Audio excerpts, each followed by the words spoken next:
Hi everybody, এই ভিডিওতে আমি সি প্লাস প্লাস এমসিকিউ জেকার সেকেন্ড পার্ট নিয়ে আসছি। তো আগের ভিডিওতে আমি 25 কোশ্চেনটা ডিসকাস করেছি। এই ভিডিওতে আমি বাকি রিমেনিং 25 কোশ্চেন ডিসকাস করছি। প্রত্যেকটা কোশ্চেন খুব ইম্পর্টেন্ট কোশ্চেন, ডেফিনেটলি তোমরা পরীক্ষা হলে যাওয়ার আগে দেখে যেও। তো ফার্স্ট কোশ্চেন হচ্ছে কি বলছে, what does this pointer refer to in C plus plus. This pointer দিয়ে কি করা হয়? দিস পয়েন্টার খুব একটা ইম্পর্টেন্ট পয়েন্টার। এটা কি করে? সবসময় কারেন্ট অবজেক্টটাকে পয়েন্ট করে থাকে। দেখো কি বলছে, it point the previous object, no, it point the current object itself. Definitely এটা সবসময় কারেন্ট অবজেক্টটাকে পয়েন্ট করে থাকে। Right answer is B. তো next question, question number 26। Question number 26 একটা আউটপুট দিয়েছে, hash include is iostream dot H using namespace STD. এখানে function দেওয়া আছে যেটা অ্যারে পাস করা হচ্ছে, এবং অ্যারের জিরোটাকে জিরো ভ্যালু পজিশনটাকে 10 দিয়ে অ্যালোকেট করা হয়েছে। এবার এই অ্যারেটা এখানে দেওয়া আছে 1 2 3 4 5। আমরা অ্যারে যখন পাস করি তখন অ্যারেটা অ্যাকচুয়ালি সেই ভ্যালু হিসাবে চলে যায়। তো এই অ্যারেটা পুরো স্টার্টিং অ্যাড্রেস হিসাবে যাচ্ছে, এই অ্যারেটাকে এখানে ফাংশনের মধ্যে প্লেস করাচ্ছি। তো এখানে যখন জিরো আসছে তখন জিরো লোকেশনটা আপডেট হয়ে যাচ্ছে। তেমনি এই যে মডিফাইড অ্যারে যে ফাংশনটা আছে সেই ফাংশনটাকে আমি এখান থেকে কল করেছি। তো এখানে এবার দেখো, মডিফাইড অ্যারে বলে যে ফাংশনটা, তার মধ্যে অ্যারেকে পাস করেছি। সো অ্যারেটা এখানে পাস হচ্ছে, পুরো অ্যারেটা। তো এখানে অ্যারেটা চলে আসছে। তো অ্যারেটা 1 2 3 4 5 আমরা জানি অ্যারের স্টার্টিং অ্যাড্রেসটা হিসাবে চলে যায়, তখন অ্যারের পুরো ভ্যালুস গুলো এখান থেকে পেয়ে যাবো। এবার এই জিরোতে আমি 10 দিয়ে মডিফাই করছি, তার মানে জিরোর পজিশনে 1 ছিল, সেটা মডিফাই হয়ে 10 হয়ে গেল। এবার দেখি কি বলেছে, দেখো। এবার আমি প্রথম পজিশনটা প্রিন্ট করাচ্ছি। ডেফিনেটলি প্রথম পজিশনে 10 পাবো, 1 পাবো না, কারণ 1টা মডিফাইড হয়ে গেছে ওখানে। কারণ অ্যারেটা তো অ্যাড্রেস হিসাবে যায়, সো অ্যাড্রেসে গিয়ে সেই ভ্যালুটাকে আমরা মডিফাই করেছি, সেখান থেকে সেই ভ্যালুটা পেয়ে যাচ্ছি। তো নাও কোশ্চেন নম্বর 27 আসছি। নাও কোশ্চেন নম্বর 28 এ আসছি। তো কোশ্চেন 28 কি বলছে, দেখো, which operator is use to access the memory address of a variable. যেহেতু memory address of a variable, next question number 20 আসছি। Which operator is use to access the memory address of a variable. তো definitely ampersand use করি, যেটা address হিসাবে use করে, address of operator, যেখানে যে কোনো ভেরিয়েবলের অ্যাড্রেসকে ইন্ডিকেট করে, সেটা address of operator. Now question number 29, what is the role of try catch throw. এটা খুব ইম্পর্টেন্ট কনসেপ্ট, যেটা এক্সেপশন হ্যান্ডলিং এ বিলং করে। রান টাইম অ্যানোমালিস কে দূর করার জন্য এক্সেপশন হ্যান্ডলিং আবিষ্কার হচ্ছে। ট্রাই হচ্ছে যেখানে প্রবলেমটা হয়, এটা তোমাদের একটু বুঝিয়ে দিই। তো ট্রাই এর মধ্যে থেকে এখানে থ্রো করি আমরা প্রবলেমটাকে, স্পেসিফাই প্রবলেমটাকে থ্রো করলাম, ধর সেই থ্রোটাকে ক্যাচ করলো ক্যাচ ফাংশনটা থ্রু দিয়ে। সো ক্যাচ ব্লকটা এটাকে নিল, তারপর নেওয়ার পর ধরো এটা ওয়াই এর থ্রু দিয়ে এক্সটাকে ক্যাচ করলো, তারপর এখানে রিজলভ করলো। তাহলে catch block, try throw catch. Try হচ্ছে যেখানে প্রবলেমটা স্টার্ট হয়, যেখান থেকে এক্সেপশন হ্যান্ডলিংটা বিগেন হয়। তো এটা খুবই ইম্পর্টেন্ট একটা কনসেপ্ট। এটা ডেফিনেটলি কি করে কাজ করছে দেখো, এখানে দিয়েছে। Try is use to handle exception, no, try exception handle করে না। Catch is use to throw exception, no, এটা পুরোটাই রং দেখতে পাচ্ছি, তো এটা আমাদের ভাবতেই হবে না। নেক্সট বি তে দেখো, বি কি বলছি, tries begin exception. Fine, try দিয়ে এক্সেপশনটা স্টার্ট হয়। Catch is use to handle the exception, অবশ্যই ক্যাচ প্রবলেমটাকে সলভ করে। And throw is use to throw exception, throw দিয়ে প্রবলেমটা থ্রো হয়। দেখো আমি যেটা বোঝালাম সেটা একদম এর সাথে ম্যাচ করে যাচ্ছে। তো রাইট অ্যান্সার বি। তো এই এমসিকিউ এর মাধ্যমে তোমরা সাবজেক্টটা সম্বন্ধে তোমাদের নলেজ ক্লিয়ার হয়ে যাচ্ছে। নাও কোশ্চেন নাম্বার 30 তে আসছি। দেখো, what is the output of the following code snippet. একটা কোড দেওয়া আছে, তার আউটপুট কি হবে। ক্লাস এ এখানে দেওয়া আছে, public virtual void display. Virtual একই রকম ভাবে ভার্চুয়াল ফাংশন ইউজ করছে। ভার্চুয়ালকে আমরা জানো যে যখনই দেখতে পাবে তখন বেস ক্লাস থেকে ডিরাইভ ক্লাস এসে যাবে। তো এখানে ডেফিনেটলি একই অ্যান্সার পাবে, বি আউটপুট পাবে। তো এই কোশ্চেনটা আগেও পেয়েছো তোমরা, রাইট অ্যান্সার হবে বি। এটা একই রকম কোশ্চেন, তো এই ধরনের কোশ্চেন তো আমার আগেই সি প্লাস প্লাস এর ভিডিওতে তোমরা যারা দেখোনি তারা এটা দেখে নিও। একই কোশ্চেন, যেহেতু ভার্চুয়াল পাই, ভার্চুয়াল যখনই পাই কোনো ফাংশনের মধ্যে ভার্চুয়াল কিওয়ার্ডটা যদি দেওয়া থাকে, তখন ওই বেস ক্লাসের ডিসপ্লেটা কলটা কল না হয়ে আলটিমেট ডিরাইভ ক্লাসের ডিসপ্লের মধ্যে ঢুকে পড়ে। তো এটা বেসিক আইডিয়া হচ্ছে, এটা ডিরাইভ ক্লাসের যে মেথডটা সেটাকে কল করানো। নেক্সট হচ্ছে question number, next question number 31, what is the purpose of the inline keyword. এটা খুব ইম্পর্টেন্ট একটা কোশ্চেন। তো এই টপিকসটা বলি, যখন আমরা কোনো ফাংশন কল করি, আসলে ধরো একটা ফাংশনকে কল করলাম অ্যাড, তার মধ্যে 2 আর 3 পাঠালাম, তখন 2 আর 3 কে পাঠাচ্ছি, তখন কল করার সঙ্গে সঙ্গে এর কাছে চলে যাচ্ছে ফাংশনের কাছে। ফাংশনে প্রথমে আর্গুমেন্ট পুশিং হয়, তারপর সেভিং হয়, তারপরে এক্সিকিউট করে রিটার্ন হয়। তো এটা অনেকটা মানে টাইমিং কনজিউমিং হয়ে যায়। এবার যদি ফাংশনটা ছোট সাইজের হয়, ধর একটা ফাংশন আছে শুধু এক লাইনে কাজ করবে আর দুটো লাইনে কাজ করবে, তার আগে সি প্লাস প্লাসে ইনলাইন দিয়ে দেওয়া হয়, ধরো ইনলাইন ভয়েড ম্যাক্স। তো এখানে যখন আমি ম্যাক্সটা লিখছি, ধরো এখানে ইন্ট এ আর এখানে কমা ইন্ট বি দিলাম, তো ইনলাইন করলাম, এরপর আমি চেক করব। তো যদি C equal to A greater than B হয়, তাহলে কোশ্চেন মার্ক এ বড় হবে, না হলে বি বড় হবে। এটা ধরো একই লাইনে কোড লিখেছি, এবার সি আউট এ দিয়ে দিয়েছি, তো সি আউট সি, তো ম্যাক্সিমামটা হচ্ছে সি। তো এটাকে যখন কল করাবে তখন কলিং করবেন, তো কল করলে নর্মালি কি হবে, যখন ম্যাক্সকে ধরো কল করছে ম্যাক্স 2,3, তো 2টা এখানে পুশিং হবে, 3টা পুশিং হবে বি তে, তারপরে গিয়ে এখানে এক্সিকিউট করে তারপর অ্যাড্রেস থেকে কল করে এখান থেকে ফিরে আসবে রিটার্ন হয়ে। রিটার্ন যেহেতু ভয়েড আছে, জাস্ট এখান থেকে এক্সিকিউট করে কন্ট্রোলটা এখানে কাজ করার পর এখানে আবার ফিরে আসবে। তো এই যে টাইমটাকে সেভ করে। তো যখনই আমরা ইনলাইন ইউজ করি, সেই ম্যাক্সিমাম আমরা সেই টাইমটাকে আমরা সেভ করতে পারি। তাহলে কি হতে পারে দেখো, it specify the function executed if only condition are made, no. It indicate the function implementation will be provide later, no. It suggest the compiler to inline a function to the point of call. আমরা যদি inline করি, এই যে টাইমটা নষ্ট হচ্ছিল, এই টাইমটা ডাইরেক্টলি এখানে এক্সিকিউট হয়ে যাবে। 2-3 দিলাম, সঙ্গে সঙ্গে এখানে এই লাইনটা এক্সিকিউট হয়ে গেল। মানে কম্পাইলারকে ইনস্ট্রাক্ট করা হচ্ছে যে ওই কল করার সঙ্গে সঙ্গে যেন এক্সিকিউট হয়ে যায়। কল করে জাম্পিং, সেভিং, রিটার্নিং কোনো প্রয়োজন নেই, জাস্ট কল অ্যান্ড রিটার্ন হয়ে যাবে। তো এটা 31। এবার নাও 32 তে আসছি। What is a reference variable in C plus plus? C plus plus reference variable বলতে আমরা কি বুঝি? তো দেখো, রেফারেন্স ভেরিয়েবল নিয়ে আগেও অনেক কোয়েশ্চেন এসেছে, এটা অলরেডি আমরা জানি। রেফারেন্স ভেরিয়েবল, ধরো একটা ভেরিয়েবল নিলাম এক্স, এখানে আমি 10 অ্যাসাইন করলাম, তো এক্স এর মধ্যে ধরো 10 অ্যাসাইন আছে, তাহলে এক্স এর মধ্যে 10, তার মানে ইন্ট এক্স ভেরিয়েবলটা, তার মধ্যে 10 আমি ইনিশিয়ালাইজ করলাম। আরেকটা ভেরিয়েবল নিলাম into y, ampersand y equal to x, তার মানে কি এক্স আর ওয়াই অ্যাকচুয়ালি সেম অ্যাড্রেসকে পয়েন্ট করে আছে। এক্স যে অ্যাড্রেসটাকে পয়েন্ট করে আছে 4020, সেম অ্যাড্রেসকে ওয়াই পয়েন্ট করে আছে। তো এটাকে এলিয়াস বলা হয়। Just right answer is a. Now 33, what will be the output of the following code snippet? এখানে একটা কোড দেওয়া আছে, সেই কোড স্নিপেটটার আউটপুট কি হবে? তো একই রকম কোশ্চেন দেখো, এই যে কোশ্চেনটা বারবার আমি পাচ্ছি, তো এখানে আমি যখন নিয়েছি এটা সেম কোশ্চেন এসে গেছে। তো বেস ক্লাসে ভার্চুয়াল আছে, তো এখানে কল না হয় এখানে কল হবে।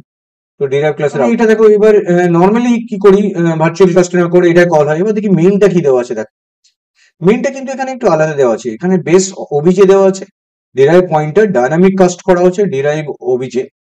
এই পিটিআর তাহলে এখানে শোটাকে কল করবে, এলস হলে নাল পয়েন্টার কল করবে। দেখো এটার আউটপুট কি হবে? তো ডেফিনেটলি যখন আমার এখানে বলছে যে অবজেক্ট ওবিজে, সেটা হচ্ছে অবজেক্ট টাইপের, বেস ক্লাস টাইপের। তো আমরা যদি এটাকে কাস্ট করি, ডাইনামিক কাস্ট করি, তাহলে এটা ডেফিনেটলি নাল পয়েন্টার রিটার্ন করবে, কারণ object is not a type of derive. এই যে অবজেক্টটা আছে এটা ডিরাইভ টাইপের নয়, এটা বেস টাইপের। তো বেস টাইপের যদি অবজেক্টটাকে কাস্টিং করি, তো ডেফিনেটলি সেটা নাল হবে। তার মানে কি এটা কিন্তু কল্ড হবে না, এই নাল পয়েন্টার এক্সিকিউট দেওয়া হয়। তো দেখো আউটপুট হলো কি আছে আমি দেখে নিই, তারপর তোমাদের বলতে পারবো।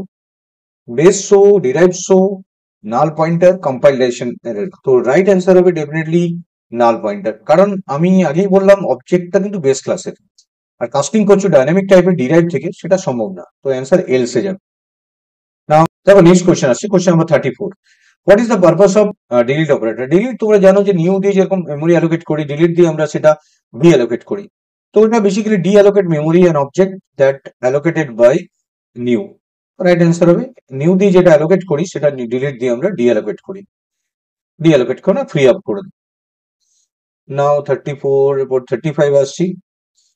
কোয়েশ্চেন নাম্বার 35 এ আসছি আমরা। দেখো 35 কি বলছে, which of the following is true about virtual keyword? তো virtual keyword সম্বন্ধে কোনটা true? It specified that a function cannot be overridden in the derived class. No. It is used to declare a function in the base class. No. It indicates that a function can be overridden in the derived class. সেটা derived ক্লাসে চলে যাবে, মানে তুমি যে virtual কিওয়ার্ডটা দিচ্ছ, সেই virtual কিওয়ার্ডের through দিয়ে সেটা ডিরাইভ ক্লাসে ওভার রিডেন হয়ে যাবে। তার মানে কি ওই যে ভার্চুয়াল ডিসপ্লেটা দিচ্ছ, সেই ডিসপ্লেটা কিন্তু ডিরাইভ ক্লাসে রান না করে ডিরাইভ ক্লাসের ডিসপ্লেটাকে রান করাবে, ওই জন্য ভার্চুয়াল দেওয়া আছে। তার মানে বোঝানো হচ্ছে যে ওভার রিডেন হয়ে যাবে। তোমার যে ক্লাসটা আছে, তোমার যে ক্লাসের মধ্যে মেথডটা আছে, হোয়াইট ডিসপ্লে দিয়েছি, ধরো হোয়াইট ডিসপ্লে, তো এটা বেস ক্লাসে আছে, ক্লাস বি তে ধরো এই হোয়াইট ডিসপ্লেটা আছে, তার আগে ভার্চুয়াল দিয়ে দিয়েছি। তার মানে কি, ডিরাইভ ক্লাসে যখন সেম নাম ইউজ করবে, ক্লাস সি যেটা আছে পাবলিক বি যখন করছো, তখন সেম নাম ইউজ করলে এই ডিসপ্লেটা কল হবে না, এটা ওভাররাইড হয়ে যাবে, ডিরাইভ ক্লাসের ডিসপ্লেটা কল হবে। Mainly override and derive classes. Next question 36 এ আসছি। What is the purpose of the null PTR keyword? Null PTR কিওয়ার্ডের কাজ কি? তো আমরা 36 নম্বর কোশ্চেন যেটা দেওয়া আছে, নাল পিটিআর কিওয়ার্ড কি কাজ করে? দেখ, it indicates. Next question, question 36. What is the purpose of null ptr keyword in C++? Null ptr কি করে? It is used to indicate null values of pointer. Null values of pointer indicate করে null ptr. Null value for pointer. Next question number 37 আসছি। What is the purpose of constant keyword? এটা already তোমাদের আগেও পেয়েছো, কোশ্চেনটা খুব important question. It indicates the function returns a constant value. No. It specified function cannot be modified. The variable passed to is no. The next question is question number 37. What is the purpose of constant keyword in function declaration? It indicates the function return a constant value. No. It signifies the function cannot be modified. Any variable passed to it. Yes. কোনো variable যেন modify না করতে পারি। It specifies the function can be overridden. No. It denotes the function does not accept any argument. The right answer is B. Now 38 is the question number. Which type of inheritance in C++ allow a class to inherit from multiple base classes? Multiple base class থেকে আমি একটা derived class পাচ্ছি। তো এটা simple, তোমরা easily বুঝতে পারছো, multiple inheritance. Simple question এটা। তো 5 টাইপস অফ ইনহেরিটেন্স সাপোর্ট করে, single, multiple, multi level, hierarchical, hybrid. তো 39, what will be the output of the following code snippet? তো এখানে ক্লাস এ ভয়েড প্রিন্ট দেওয়া আছে, এটাকে প্রিন্ট করা আছে, ক্লাস বি এটাকে ইনহেরিট করছে। তো দেখা যাক কি হচ্ছে ওখানে। পাবলিক প্রিন্ট ওই সেম নামই দেওয়া আছে।